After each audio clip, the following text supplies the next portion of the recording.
নমস্কাৰ ছাত্ৰ ছাত্ৰীসকল, আশা কৰিছোঁ তোমালোকে আগৰ দিয়া ভিডিঅ'বিলাক ভালকৈ চাই আছা আৰু পঢ়ি আছা। আজি আমি বৰ্গ আৰু বৰ্গমূল পাঠটোতে আগবাঢ়িম। আজিৰ বিষয়টো হৈছে অযুগ্ম সংখ্যাৰ যোগ। অযুগ্ম সংখ্যাৰ যোগ তোমালোকে দেখিছা। ইয়াতে প্ৰথমতে আমি চাম, ইয়াতে কিছুমান সংখ্যা লিখা আছে 1ৰ পৰা 20লৈকে। ইয়াৰ ভিতৰতে কিছুমান সংখ্যা হৈছে যুগ্ম সংখ্যা আৰু কিছুমান হৈছে অযুগ্ম সংখ্যা। ইয়াতে 1, 3, 5, 7, 9, 11, 13, 15, 17, 19 এই সংখ্যাকেইটা হৈছে অযুগ্ম সংখ্যা। আৰু 2, 4, 6, 8, 10 এইবোৰ হৈছে যুগ্ম সংখ্যা। যিহেতু আমি এতিয়া অযুগ্ম সংখ্যাৰ বিষয়ে পঢ়িম, আমি যুগ্ম সংখ্যাখিনি মুছি দিব পাৰোঁ।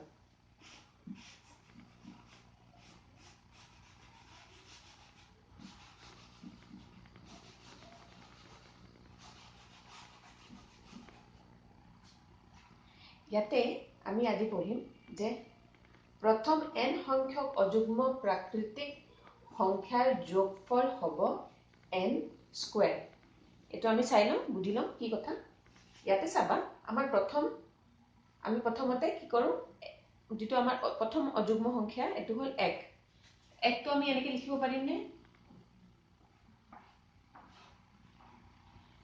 আমি লিখিব পাৰোঁনে? হয়, আমি এনেকৈ লিখিব পাৰিম। আচ্ছা, ঠিক আছে বাৰু।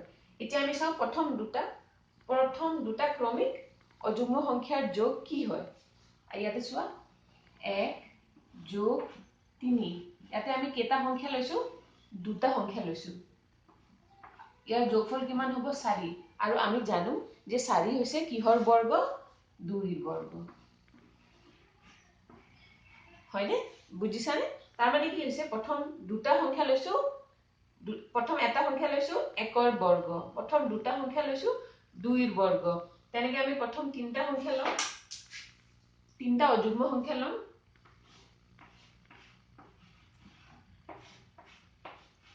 ইয়াতে আমাৰ কেইটা প্ৰথম কেইটা সংখ্যা লৈছোঁ? আমি তিনিটা লৈছোঁ। প্ৰথম তিনিটা অযুগ্ম সংখ্যা, ক্ৰমিক অযুগ্ম সংখ্যা।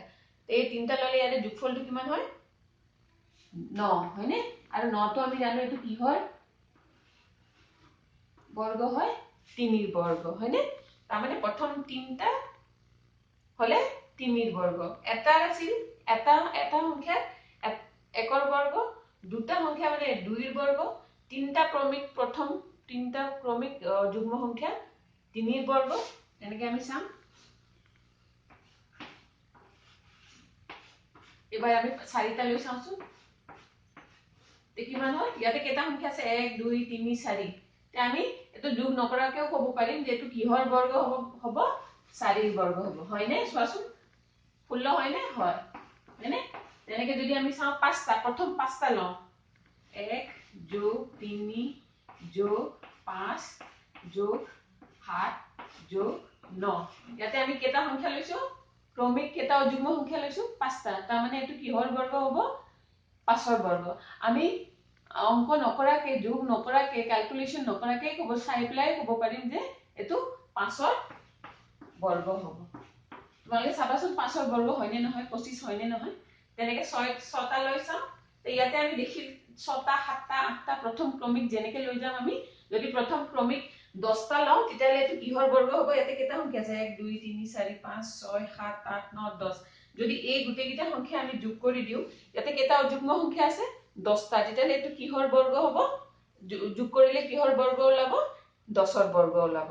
ঠিক আছে, খুবেই সহজ, এইটো একো প্ৰব্লেম নাই এইটো কৰাত।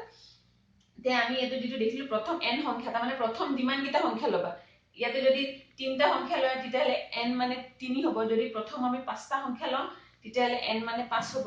যদি প্ৰথম 20টা সংখ্যা লওঁ তেতিয়াহ'লে n মানে 20 হ'ব। তেতিয়াহ'লে যিমানটা ল'ম, যদি 5টা n সংখ্যা লৈছোঁ তেতিয়াহ'লে, যেনেকৈ ইয়াতে লৈছোঁ 5টা n সংখ্যা লৈছোঁ আমি, তেতিয়াহ'লে তাৰ যোগফল কৰিলে কিহৰ বৰ্গ ওলাব? 5ৰ বৰ্গ ওলাব। যদি n আমি 3টা লৈছোঁ, এই 3 লৈছোঁ, তেতিয়াহ'লে যোগফল কিমান ওলাব? 3ৰ বৰ্গ ওলাব। যদি n আমি 4টা লৈছোঁ, ইহঁতৰ যোগফলটো কিমান ওলাব? যোগফলটো হ'ব 4ৰ বৰ্গ ওলাব যদি প্ৰথম nটা 20টা সংখ্যা লৈছো অযুগ্ম সংখ্যা 20টা লৈছো তেতিয়াহলে কিহৰ বৰ্গ হ'ব এটো 20ৰ বৰ্গ হ'ব আশা কৰিছো তোমালোকে এটো কথাটো বুজি পাইছা হেকাৰণে এটো কৰাৰ পিছত আজিৰ কাৰণে তোমালোকে অনুশীলনী 6.1 প্ৰশ্ন 5 আৰু প্ৰশ্ন 6 টো মোক আজি কৰি দেখাবা আজিৰ কাৰণে ইয়াতে সামৰণি মাৰিছো নমস্কাৰ